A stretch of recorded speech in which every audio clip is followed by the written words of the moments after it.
Bueno, buenos días con todos. Vamos a empezar la clase. Bueno, esta vez voy a hacer preguntas, ¿no? Porque estamos con muy pocas preguntas.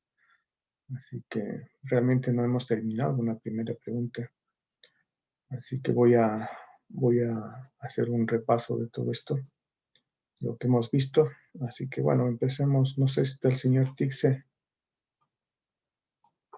No está el señor Tixe. Bueno, yo voy a ponerles que no están.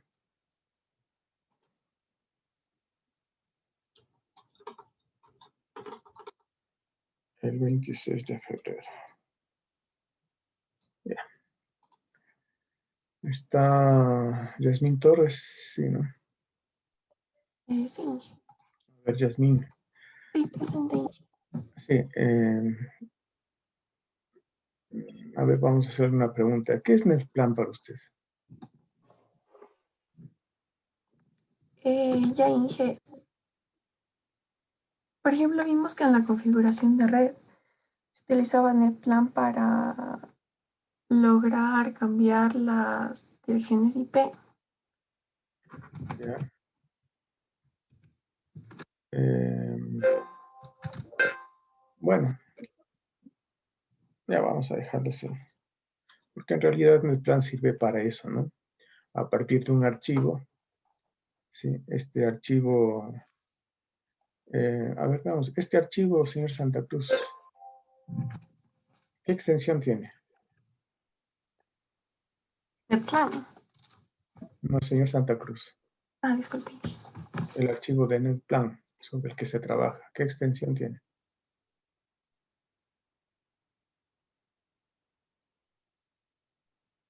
A ver, No, a ver, sí, aquí estoy recordando.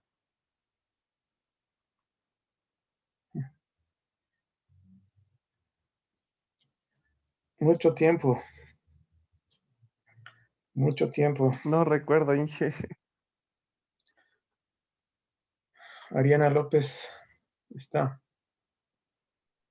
Nada. Bueno, yo a los que estoy poniendo nota, algún rato les pregunto, pero van a ser preguntas complicadas ya que no vienen.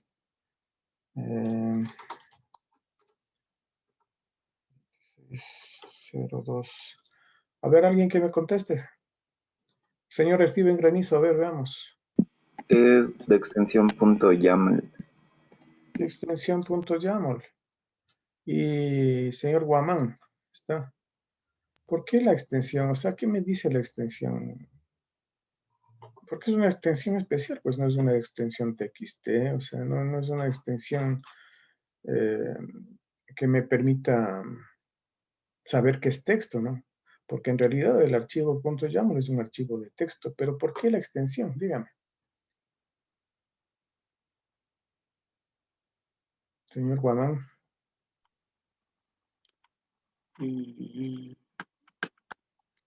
¿Por qué la extensión?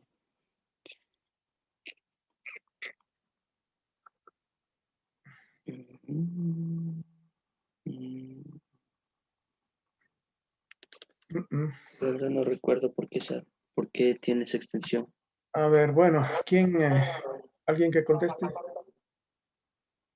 Fausto. La extensión es porque también hay que editar para cambiar la configuración de la tarjeta de red. Entonces, como se encuentra en el directorio en el etc netplan, entonces por eso es la extensión YAML.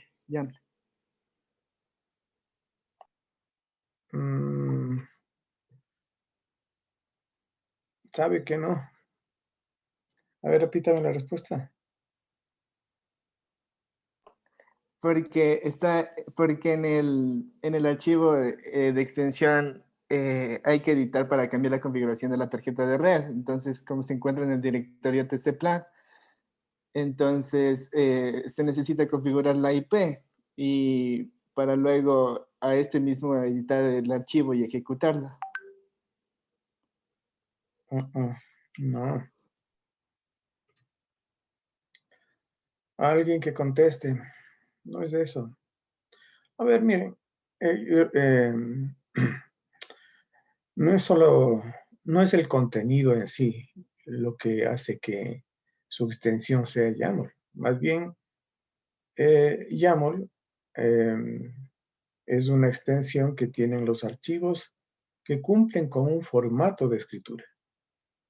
Por eso les había dicho incluso que yo uso generalmente el Atom para poder editarlo, pero eso lo hice con el fin de saber, por ejemplo, algo importantísimo dentro del formato de escritura de YAML, que son los tabuladores. En realidad no se usan tabuladores al editar un YAML, sino que en vez del tabulador se ponen 2 espacios, ¿sí?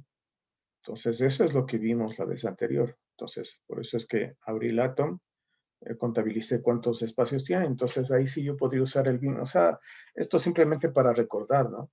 Que no se usa el tabulador, sino más bien en lugar del tabulador se usan 2 espacios. Porque la forma de escribir los datos ahí, la forma del archivo de configuración, tiene que ver con esa estructura. A ver,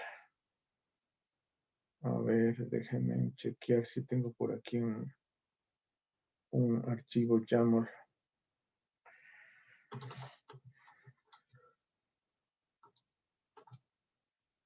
A ver, voy a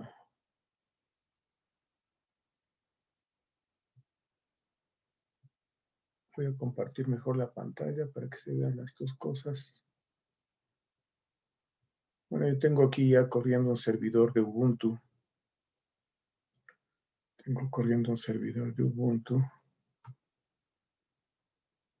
Ya.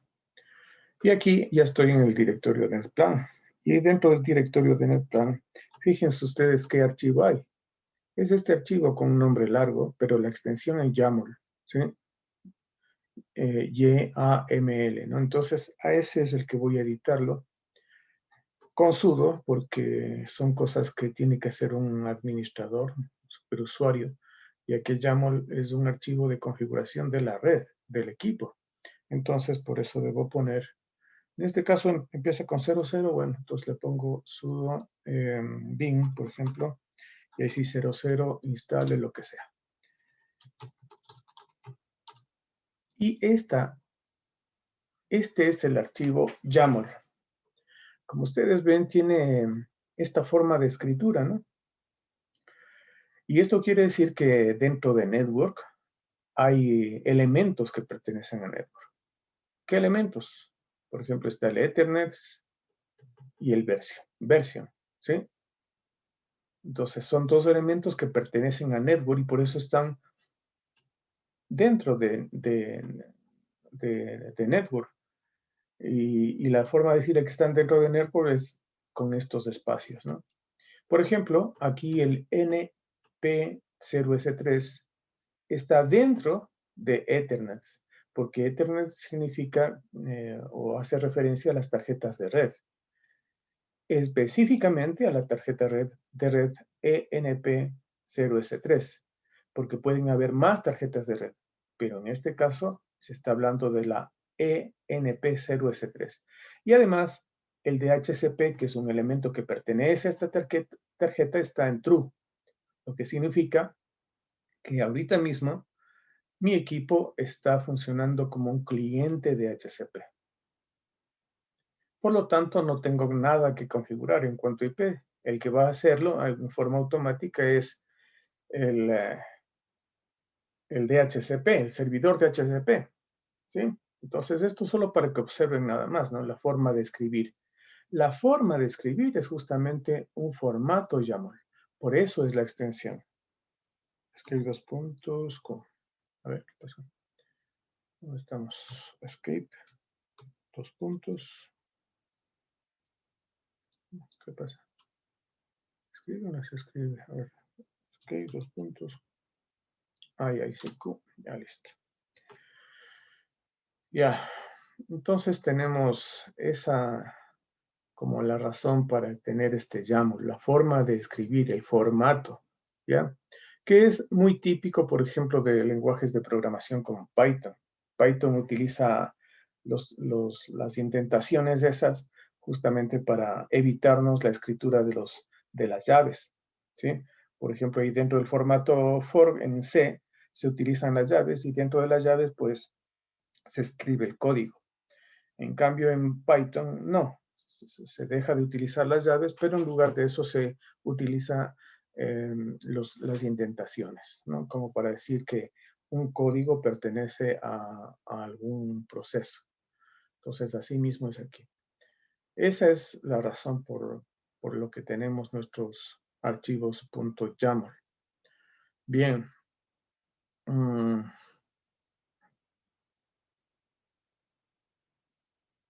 Hemos visto ya las configuraciones IP estáticas, dinámicas, temporales, ¿o todavía no? A ver, Brian. Sí, Inge, ya vimos. Ya vimos eso, ya muy bien. Entonces, empecemos con las preguntas. A ver, Edison, ¿casa está? Sí. Sí. A ver, Edison, he dicho en este momento que hay, realmente se puede hablar de 3 tipos de configuración IP. Una configuración es una configuración temporal, aquella en la que cambiamos la dirección IP en forma temporal. En forma temporal se dice porque cuando yo reinicio el sistema, esta IP que yo le puse en forma temporal desaparece. ¿Sí?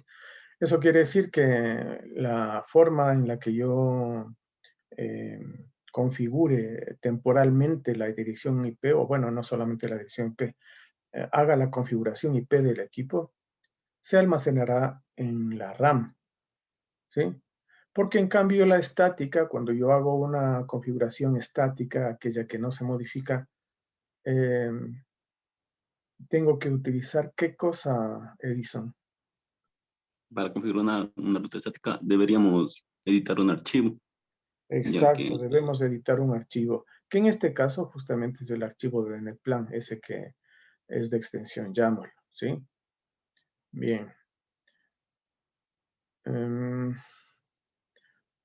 Bueno, una forma es la temporal, la otra forma es la estática, y de acuerdo a cómo lo hemos visto en el archivo de configuración, YAML que tenemos que tengo en mi servidor, ¿qué tipo, a ver señor Guamán, qué tipo de configuración IP tengo aquí?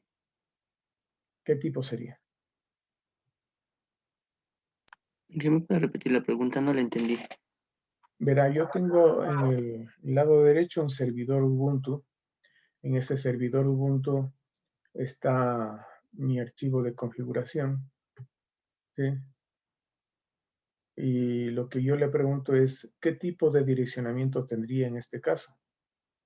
¿Estático, dinámico o temporal? Tendré un direccionamiento estático. No, no, señor Guamán. A ver, señor Yasmin, ¿qué tipo de direccionamiento tengo? ¿Sería uno dinámico, Inge? Es el dinámico, pero sino que la pregunta al final no me gustó, no estaba segura. Pero bueno, es dinámico, porque el que se encarga de la configuración IP del equipo es DHCP. Eso es lo que dice ahí, DHCP 4, true. Significa que mi equipo se vuelve cliente de DHCP. Por lo tanto, el momento que se conecta en red va a tener que comunicarse con el servidor de DHCP que hay en nuestras casas, ¿no? En todas las casas tenemos un servidor de DHCP. Por eso es que nosotros podemos conectarnos a Internet a través de diferentes equipos, porque cada equipo va a tener su dirección IP. ¿Pero quién le da la dirección IP? Nosotros no lo hemos puesto. La da el servidor de DHCP. ¿Sí? Por eso se llama una configuración IP dinámica. Porque es posible que cuando yo apague el equipo, me desconecte de la red y luego en otro día me vuelva a conectar, es posible que la dirección IP que me dio en la primera sesión no me dé en la segunda. Entonces las IPs así podrían cambiar, porque tengo DHCP, porque DHCP es el que otorga las direcciones IP. Así que bien un día puede darles una dirección IP, otro día otra. Por eso en los servidores hay que utilizar direccionamiento IP estático, ¿ya? Y para el direccionamiento IP estático utilizamos nuevamente este archivo netplan, pero ya el DHCP 4.2.true que está en esa línea, pues ya no tendría que haber, porque ahora vamos a usar direccionamiento IP estático. Además de eso ya hicimos, ¿no? Bueno, ¿qué más aquí? A ver, voy a salirme. Esto. Escape, dos puntos, Q, ya.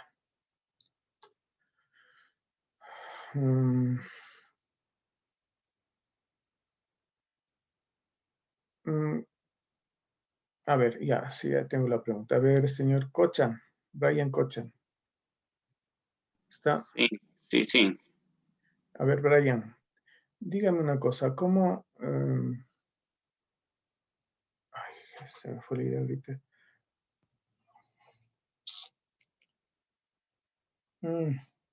Ya.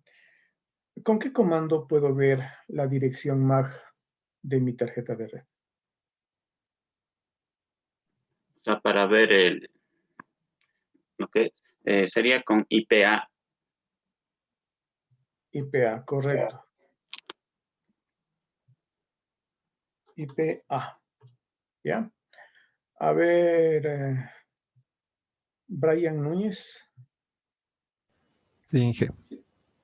¿Cuál sería el nombre lógico de la tarjeta de red alambrada que muestra mi equipo a la derecha? El ENP0S3. Muy bien, ENP0S3.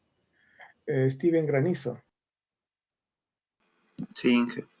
¿cuál sería la dirección MAC de mi tarjeta de red ENP0S3?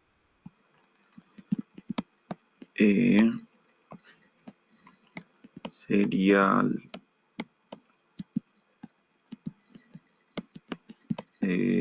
la 080027 6359C7.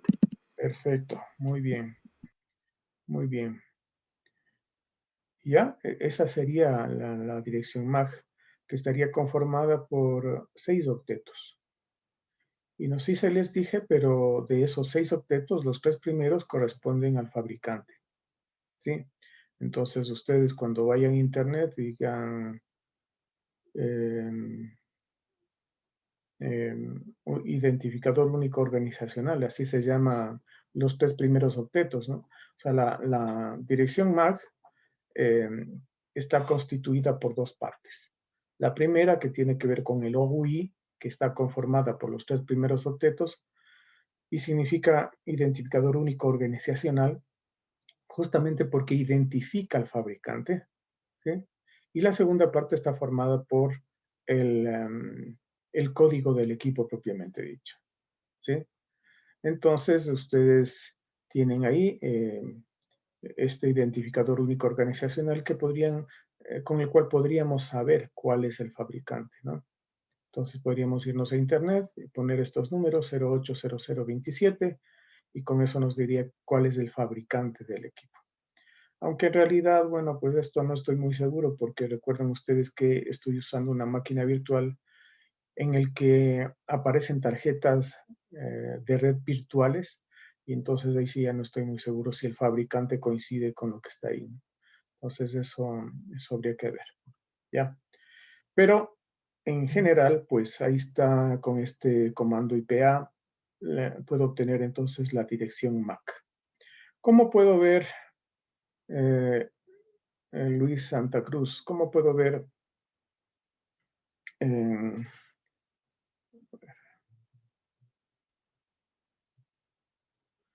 ya, a ver, ¿cómo puedo ver el default gateway que está configurado en mi equipo? ¿Con qué comando?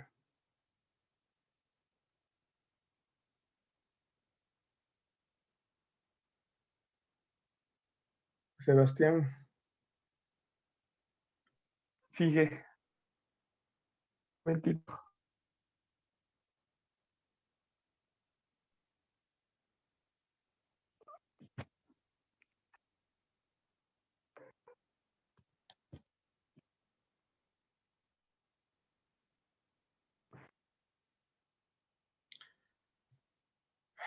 A ver, voy a contestar No yo y recuerdo el comando, Inge. no le voy a poner nada porque no recuerdo si les dije. Si estuviese seguro, entonces ahí sí. Pero es el comando iproute, porque con iproute, miren, aquí dice default vía 192.168.1.1. Justamente ese es el default gateway, 192.168.1.1. ¿Ya? Y la IP también, este comando me da la IP del equipo, que es, en este caso, el 192.168.1.142. ¿Ya?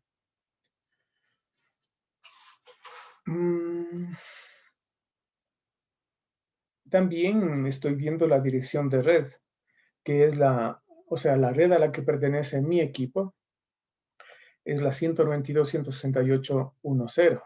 ¿Sí? Eso está aquí, ¿no? A esta altura. ¿Ya? Bueno, ¿qué más puedo ver aquí? Ya, esas son las principales cosas que me permite tener el comando iproute. Entonces, en realidad, con iproute yo podría obtener la dirección IP del equipo y la dirección IP del default gateway. ¿Sí? La máscara también, ¿no? La máscara también, porque ahí dice, me dice la red a la que pertenece mi equipo, pero juntamente está la máscara, /24. ¿Ya? A ver, pregunta, señor Santa Cruz, ahora sí. Dígame, ¿la dirección IP versión 4 está conformada por cuántos bits?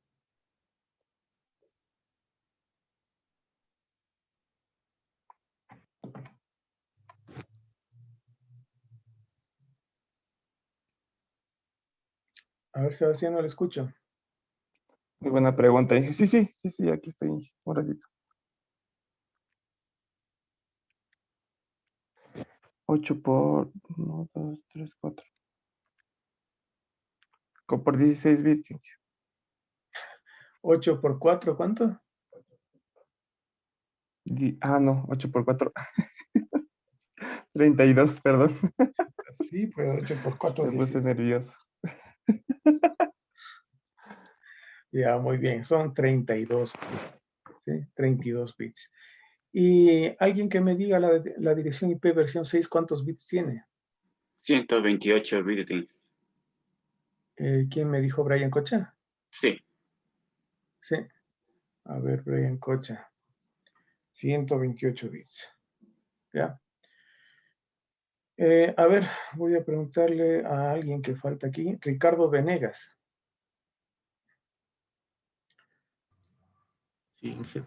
Los equipos actualmente vienen ya con una dirección IP o son capaces de manejar direcciones IP versión 4, pero también direcciones IP versión 6. ¿Cómo veo yo la dirección IP versión 6 que está configurada en mi tarjeta de red? ¿Con qué comando?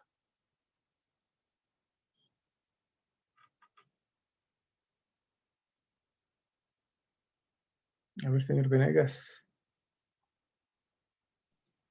Con el comando ifconfig. ifconfig. Bueno, ifconfig es veamos, ¿no? Porque no sé si es, porque yo ya realmente ya me he olvidado de este comando, puesto que es un comando ya antiguo.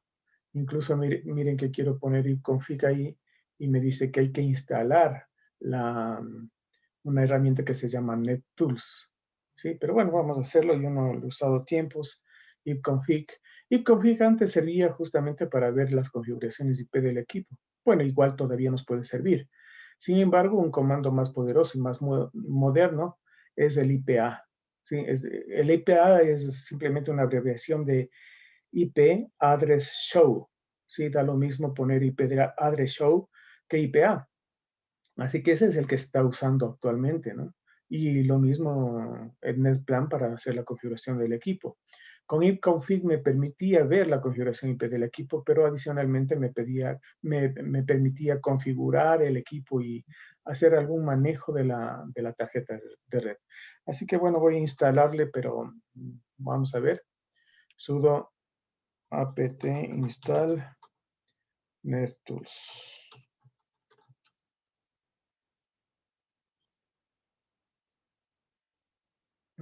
Vamos a ver, ya está. Entonces, ifconfig. Ahí está mal escrito. Ifconfig. Veamos, ¿no? Si me da la dirección IP versión 6. Si me da la dirección IP versión 6. Bien, alguien que me diga cuál es la dirección IP versión 6 aquí. La que dice inet 6, Inge.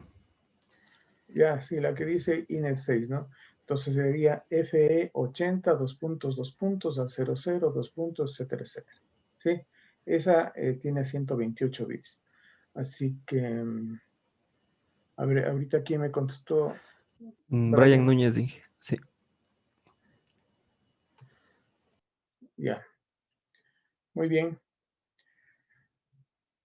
Un equipo entonces ya viene configurado, ya viene con la capacidad de manejar también direccionamiento IP versión 6. Ahora, ¿por qué nació IP versión 6?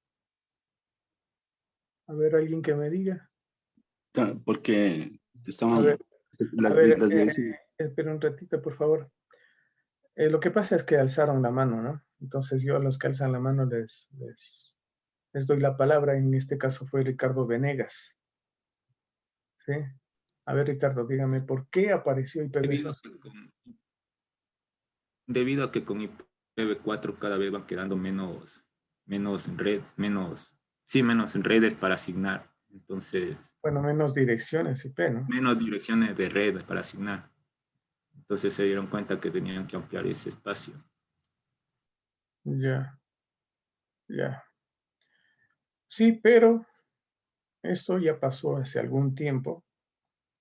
Y sin embargo, IP versión 6 todavía no está implementada a nivel mundial, ¿no? Hay ciertos sitios, me parece que Japón utiliza IP versión 6, pero, por ejemplo, en países como Ecuador, el mismo Estados Unidos, me parece, no creo que utilice IP versión 6, no estoy seguro. Sí. Seguimos utilizando IP versión 4. Y esto se debe a que por ahí se les ocurrió otro mecanismo para poder ahorrarnos las direcciones IP. ¿Cómo se llamó este mecanismo? ¿Quién me contesta? Edison Casa. Sí, con NATing. Exacto, con NAT. Y señor Casa, ¿qué significa NAT? Era Network Address Translation. Network Address Translation, que significa traducción de direcciones de red. ¿Qué es lo que traduce? ¿Alguien que me diga? De los que no han contestado, ¿no? En esta pregunta.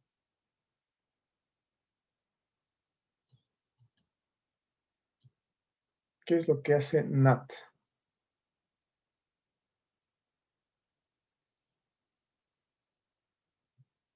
Nadie. ¿Qué significa hacer una traducción de red? A ver, Fausto Patiño. Direcciones de IP de privadas a direcciones de IP públicas. Exacto. Sí, bueno, esa es la idea, ¿no? Aunque por ejemplo, los proveedores de Internet suelen emplear eso simplemente para hacer una traducción de una dirección privada a otra dirección privada, pero que representa un grupo de direcciones, ¿sí? Porque después esa dirección que representa el grupo de direcciones, ahí es traducida, ¿no? O sea, hay algunos procesos NAD en definitiva para llegar a Internet, ¿ya? Y eso es porque, bueno, se puede visualizar todo este proceso NAD como un proceso modular, con el cual o con ayuda del cual se pueden seguir incrementando usuarios, ¿no? Entonces, esa es una belleza de instrumento, el NAT, ¿sí? Porque ahí ya no tuvimos mucho problema, o sea, en pensar que las direcciones IP se están acabando. Pero, en forma general, nosotros podemos decir que se hace una traducción al final de cuentas, ¿no? Al final de todas esas traducciones siempre va a haber una traducción de una dirección IP privada a una dirección IP pública. Ahora, ¿por qué necesitamos las direcciones IP públicas? ¿Para qué las direcciones IP públicas? ¿Por qué debemos hacer la traducción de una dirección IP privada con la que nosotros trabajamos normalmente en la casa a una dirección IP pública? ¿Quién me dice? De los que no contestaron, ¿no? O los que faltan esta pregunta. Se cambia la dirección IP pública Inge para poder tener acceso a la dirección y poder trabajar sobre ella. A ver. ¿Se cambia la dirección para tener acceso a la dirección? No, o sea, se tiene la dirección, o sea, se cambia de una dirección privada a una dirección pública para poder trabajar sobre ella y tener acceso. No me queda, no me queda muy clara la respuesta, o sea, porque tener acceso a qué.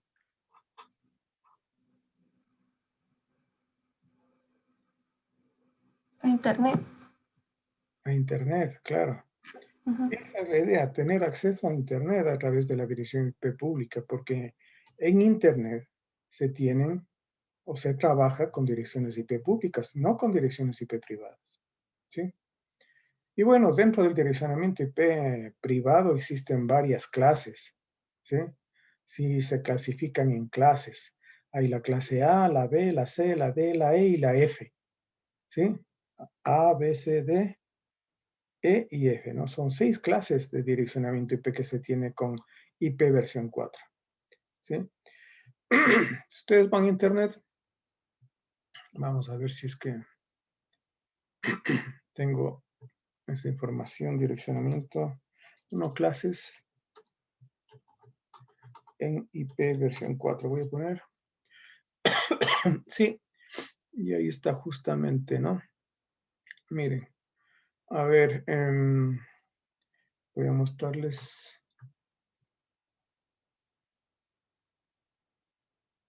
Sí, miren, aquí tengo, ¿no?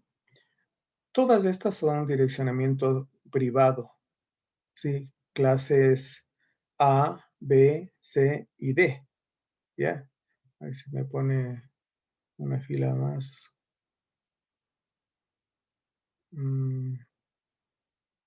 Ya desapareció ese cuadrito. Acá está, ¿no? Mire, acá está. Lo que no me deja ver. No me deja ver cómo puede ser.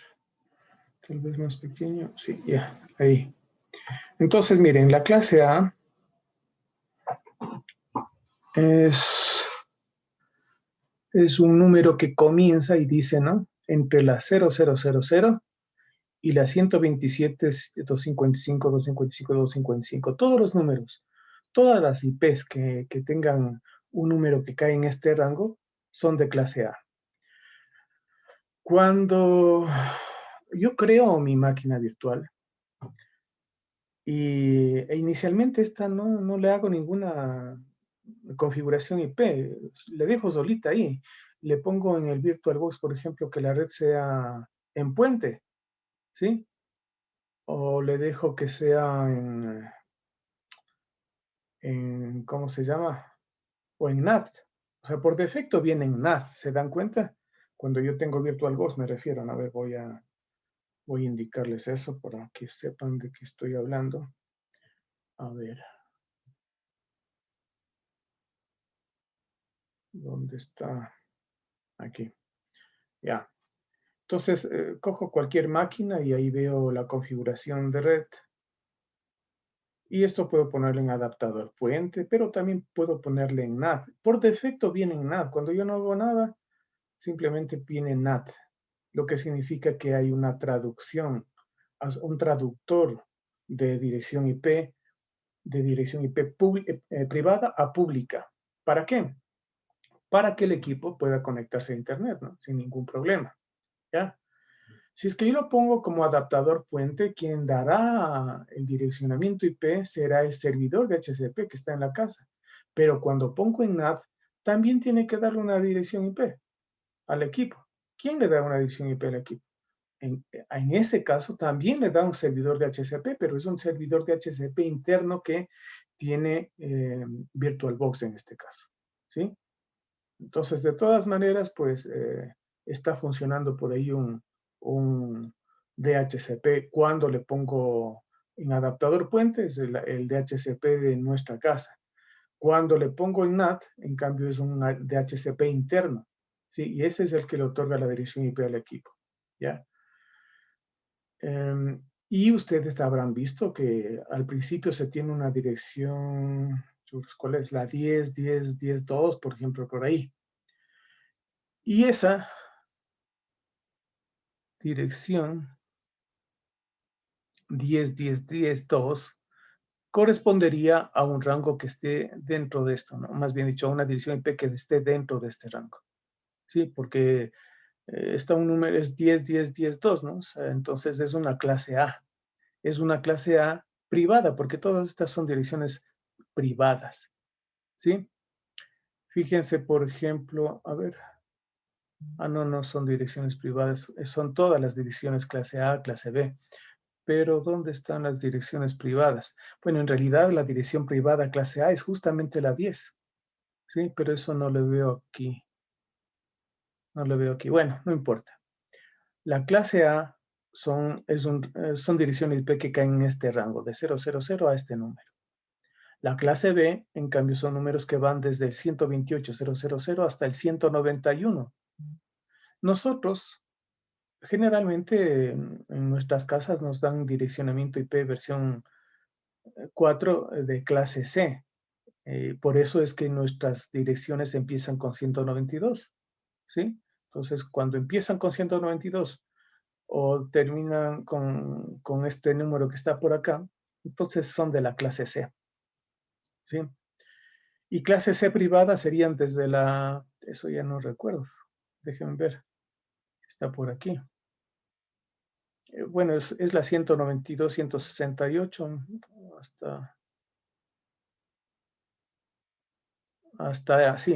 sí, la 192, 168, hasta la 192, 168, 255, 255. Estas son las privadas. Es decir, dentro de cada clase, la clase A, B, C, D, bueno, A, B, C, ¿sí? Hay direccionamientos que son privados. O sea, dentro de la clase A hay direcciones privadas y direcciones públicas. Dentro de la clase B hay direcciones privadas y direcciones públicas. Dentro de la clase C hay direcciones privadas y direcciones públicas. Dentro de la clase A, las direcciones privadas son las que empiezan con estos números. Son números que están en este rango de la red 10. ¿Sí? Inge, disculpe, solo está compartiendo Perdón. Sí, el sí. virtual. A ver, ¿dónde estaba acá? Les decía que dentro de... A ver, por acá estaba, ¿no? Ahí está.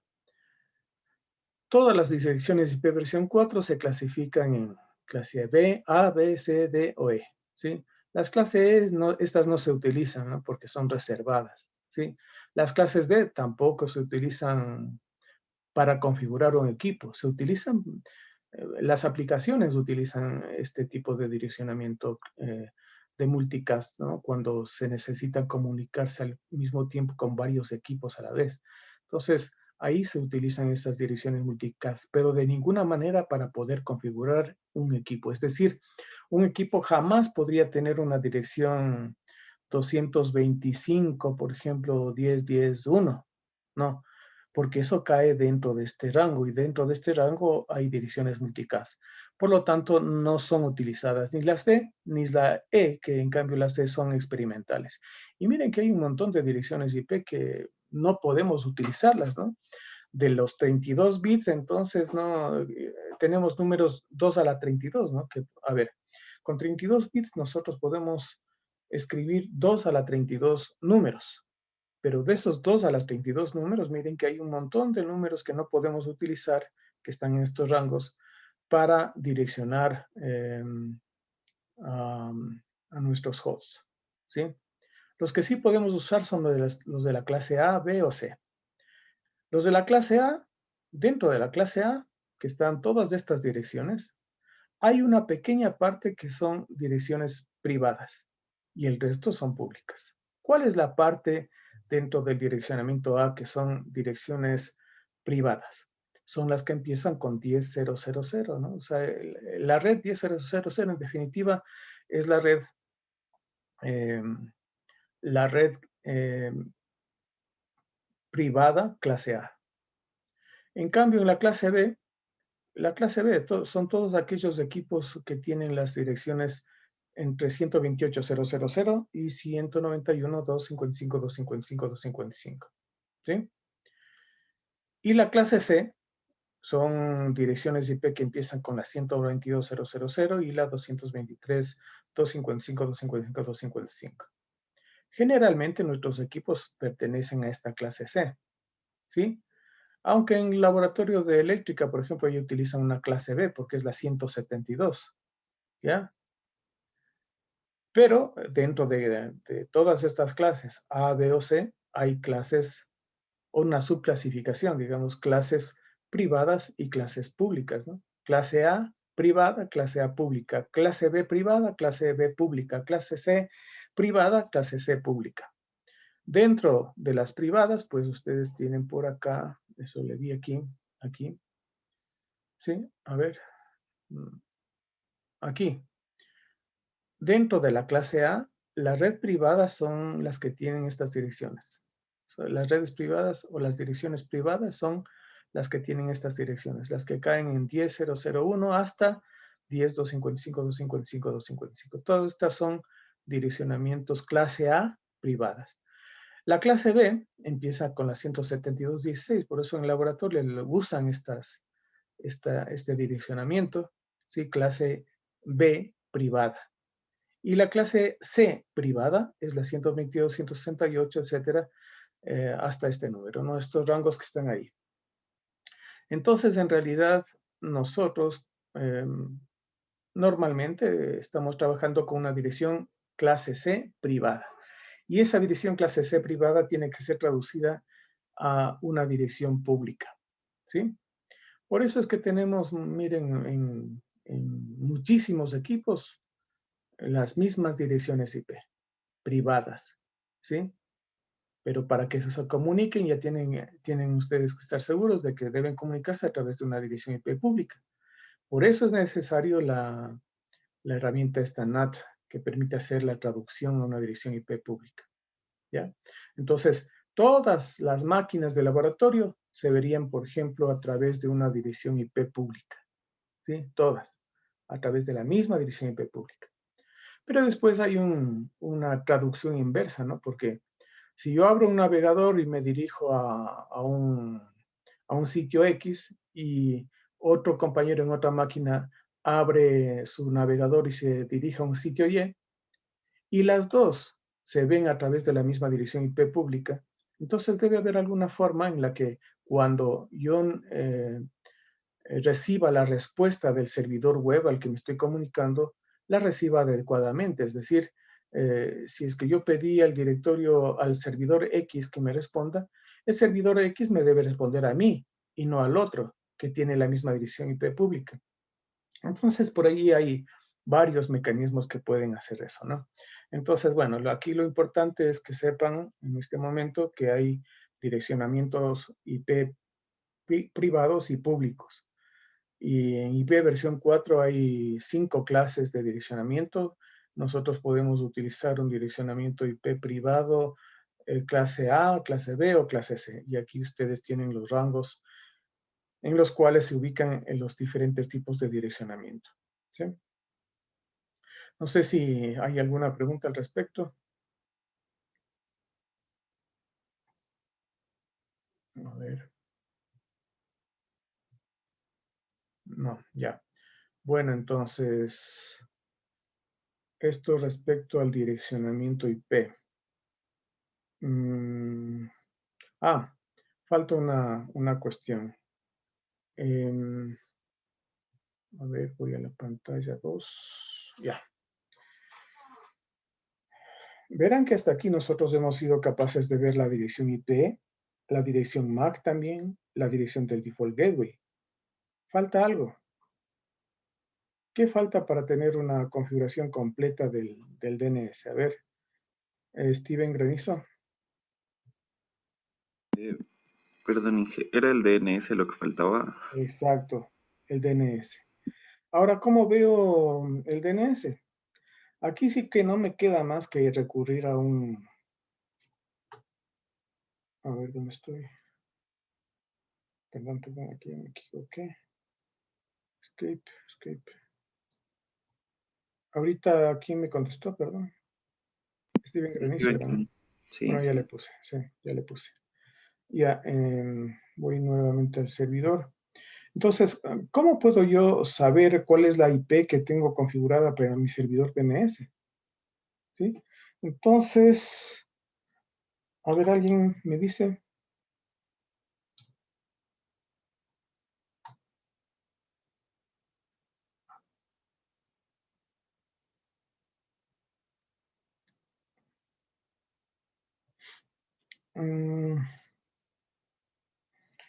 A ver, cd ... ls networks, sí, control L cat. Voy a ver el contenido de un archivo que se llama network. ¿Sí? Bueno, no es el network aquí. A ver, permítanme ver. cd network. Y vamos a ver qué tiene este ls. Interfaces y tal. A ver, cd ...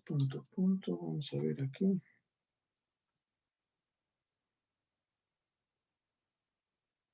Networks. Sí, networks es con S, ¿no? A ver, entonces, voy a ver el contenido de un archivo que se llama networks.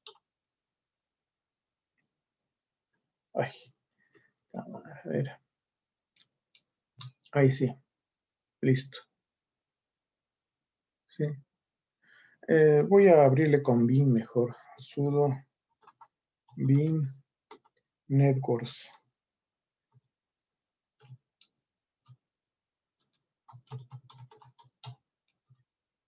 ¿Ya? Dice nombres simbólicos para las redes. ¿Sí?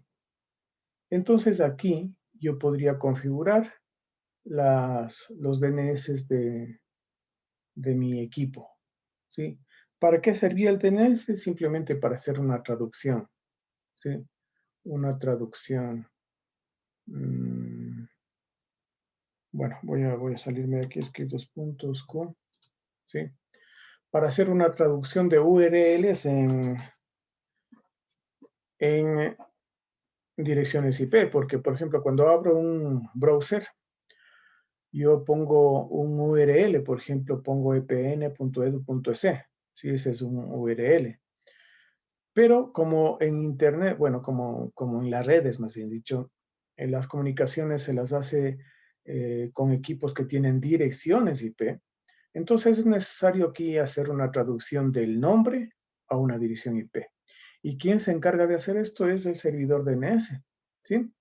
Entonces, ¿cómo sé, por ejemplo, si está funcionando bien un servidor DNS? Mire, para mí es fácil hacer la comprobación porque yo siempre utilizo el ping, o sea, y un nombre, ¿no? Hago el ping a un nombre, no hago un ping a una dirección IP. Y el URL que siempre me responde, porque hay algunos servidores que no responden al ping por cuestiones de seguridad, ¿sí? Pero yo sé que en cambio este Cisco, por ejemplo, cisco.netacad.net, este siempre me responde. Y cuando yo pongo eso, miren qué es lo que sale. Hay respuesta primero, lo que significa que sí tengo conectividad. Entonces, más que eso, lo que me interesa es la primera línea que apareció después de poner cisco.netacad.net. Ustedes ven en la primera línea que aparece ahí, dice ping cisco.netacad.net y entre paréntesis ponen 72.163.6.223. Esa justamente es la dirección IP. Como hemos visto, es una dirección IP clase A. ¿Sí? Es una dirección IP pública clase A. ¿Sí? ¿Qué le corresponde a cisco.netacad.net? ¿Ya? Entonces, ustedes ahí están viendo que hay una traducción de mi nombre, el cisco.netacad.net, a una dirección IP, 72.163.6.223. ¿Qué me quiere decir esto? que el DNS está funcionando perfectamente. ¿Por qué? Porque ese es el que me ha permitido justamente ver a qué dirección IP le corresponde el nombre cisco.net.acad.net. ¿Sí? Entonces, de esa manera yo pruebo que el DNS está funcionando en realidad. ¿Sí? ¿Qué más tengo por aquí? Bueno, el DNS. Hemos hablado ya de las configuraciones, ¿no? Hemos hablado de que nosotros podemos tener una configuración IP temporal, ¿sí? Y de eso falta hablar, ¿no? O sea, ¿cuáles son los comandos para hacer la configuración IP temporal? A ver, señor Guamán, ¿cómo pongo la IP de mi equipo en forma temporal nada más? Porque ya sabemos que en forma estática lo hacemos a través de NetPlan, pero cuando queremos una forma temporal nada más, decir algo que lo pruebe en este momento, ¿qué tenemos que hacer? ¿Qué comando es? El comando que utilizamos sería el sudo IP a add. Sudo IP a add. ¿Ya? ¿Sí? Sí, correcto. Con ese nosotros podemos añadir una dirección IP. ¿Ya? ¿Con qué comando? Bueno, eso es para la dirección IP y la máscara, ¿no? ¿Con qué comando añado el default gateway? A ver, Luis Sebastián Santa Cruz.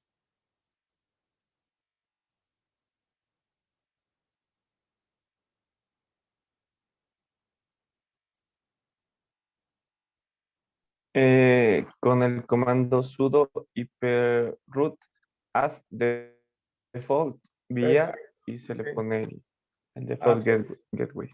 Así es, así es. Y bueno, pues así yo configuro de forma estática. Eso ya hicimos la clase anterior, ¿no? Entonces, estas cosas son muy importantes antes de que ustedes empiecen con sus proyectos, ¿no? Porque tienen ustedes que hacer la configuración de sus servidores, porque todos son servidores, ¿sí? Aunque SSH es el más sencillo de todos, ¿no? Pero de SSH, pues... ya les di los documentos en los cuales quisiera que se basen o revisen para hacer todo esto. Aún no, Inge. A ver, de una vez ahorita que hay un poco de tiempo. Bueno, les voy a poner en el aula virtual. A ver.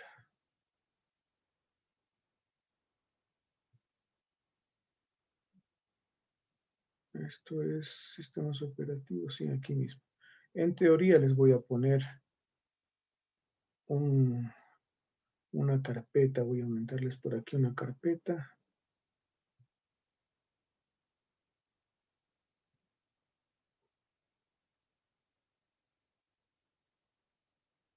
En la que tenga estos documentos y ustedes pueden descargarse, podrían descargarse de esta carpeta.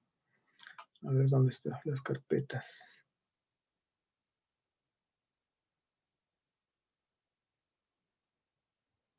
Ah, ya, recursos han cambiado un poco esto. Bueno, folder. Y aquí voy a poner recursos para proyecto, ¿no?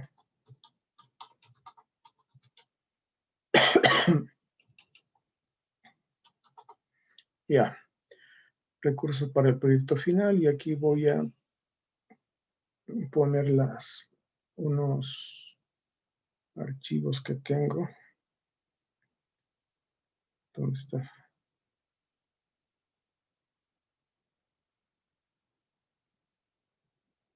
A ver, a ver.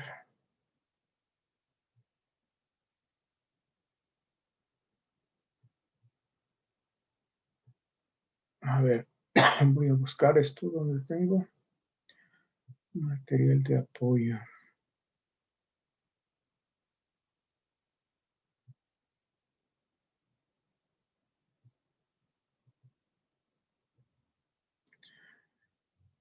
Bueno, estos son documentos que los encontré por ahí en internet y los revisé y me parece que tienen un buen contenido, están bien escritos. Yo creo que les va a servir bastante.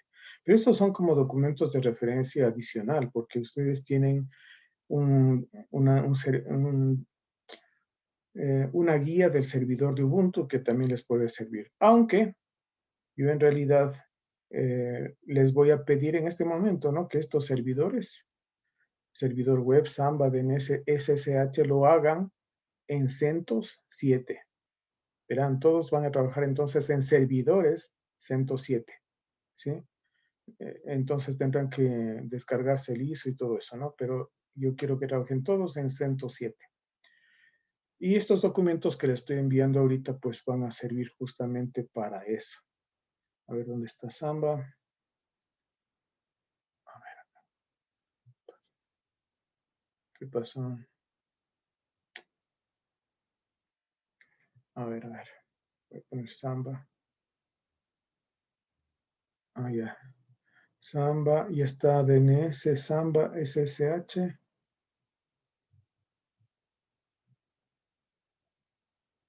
Y está SSH. ¿Y qué más falta? El servidor web, que sería HTTP. ¿Ya?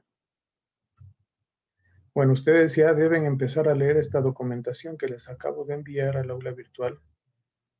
Ya está. Esto estaba entonces como una carpeta que se llama Recursos para el proyecto final, ¿sí?, que está en la pestaña de teoría. Bueno, ya con eso ustedes pueden hacer tranquilamente el proyecto, que está bastante bien hecho estos documentos, ¿no? Bueno, ¿qué más? A ver, ¿qué más les iba a decir? Ya les di los documentos. Entonces ya les dije que tienen que trabajar en CentOS 7.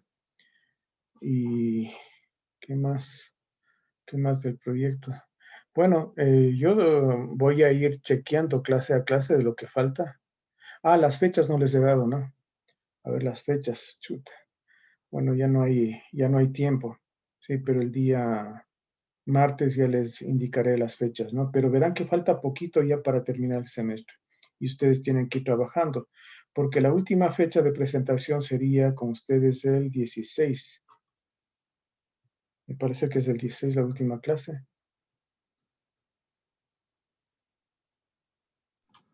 $16. Sí, creo que es el 16 con ustedes. Así que el 16 y el 12 serían las presentaciones de los trabajos prácticos. De ahí la exposición del trabajo tienen que hacerme un día anterior, que sería un día martes 9. ¿Sí? Así que para el martes 9, por lo menos ya les digo que sería la exposición, o sea, la presentación en PowerPoint, indicándome algo de teoría y todo eso, ¿no? Máximo 15 minutos de presentación, ¿sí? Máximo 15 minutos. Y en la parte práctica, cada grupo 10 minutos, ¿sí? Entonces, tienen que prepararse. Yo igual la siguiente semana les preguntar cómo van.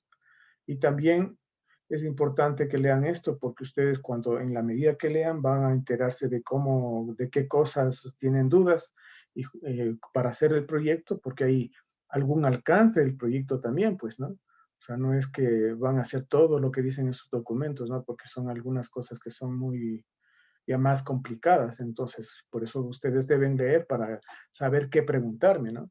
Entonces, ya cuando lean, me sabrán preguntar, porque ya tendrán más claro el panorama, ¿sí? Bien, entonces vamos a quedar ahí. Nos vemos entonces la siguiente semana. Hasta luego, Inge. Hasta luego. Que pasen bien. Hasta luego. Hasta luego, Inge. Hasta luego.